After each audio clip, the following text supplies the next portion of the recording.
এবছর শীতকালীন যারা গোসল করে এবং যারা করে না এই জরিপের জন্য আমাকে পাঠানো হয়েছে।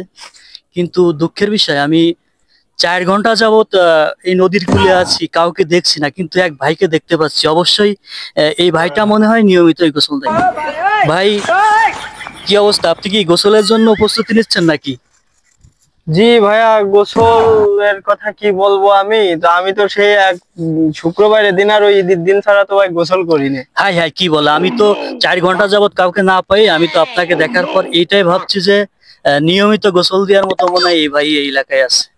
না ভাইয়া, আমি চাচ্ছি কি যে এই যে ধরেন এই যে পানি এগুলো হচ্ছে রান্নার কাজে লাগে, তারপর হচ্ছে খাওয়ার কাজে লাগে। তো আমি যদি এই পানি একাই অপচয় করে গোসল টোসল করে অপচয় করে ফেলি তাহলে তো একটা সমস্যা। এই ভালো জন্য উদ্যোগ, ভালো উদ্যোগ। হ্যাঁ, এই জন্য আমি হচ্ছে ওই এক ঈদের দিন আর হচ্ছে শুক্রবারের দিন ছাড়া আমি গোসল করি না ভাই। আচ্ছা আচ্ছা, তাহলে ভাই তো যেভাবে আর কি গোসল দেয় তাতে মনে হচ্ছে যে এই এলাকার লোক এর থেকে আর কি কম সময় মানে গোসল দেয় আর কি।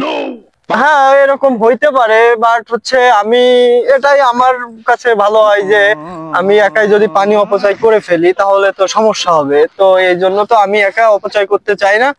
আহ এই জন্য আমি হচ্ছে একমাত্র ঈদের দিন আর হচ্ছে শুক্রবারের দিন ছাড়া আমি গোসল করি ও না। আচ্ছা আচ্ছা, এখন কি গোসলের প্রস্তুতি নিয়ে আছেন না জায়গা? না ভাই, কি বলেন গোসল? আমি আজ 1 বছর গোসল করি না আর আপনি গোসল! এখন যে শীত, মানে দেখতেছেন না অবস্থাটা, দেখতেছেন ও না আচ্ছা আচ্ছা, 4-5টা মারিছি উপরে। যাক, আপনি গোসল দিলি পর আমি এই রিপোর্টটা অফিসে করতে পারতাম, আর যদি গোসল না দেন না ভাইয়া, সম্ভব না, এটা সম্ভব না, গোসল টোসল করা সম্ভব না। এমনি কাতর এসে গেছে না ভাইয়া, দেখতেছেন না যে পরিমাণে শীত।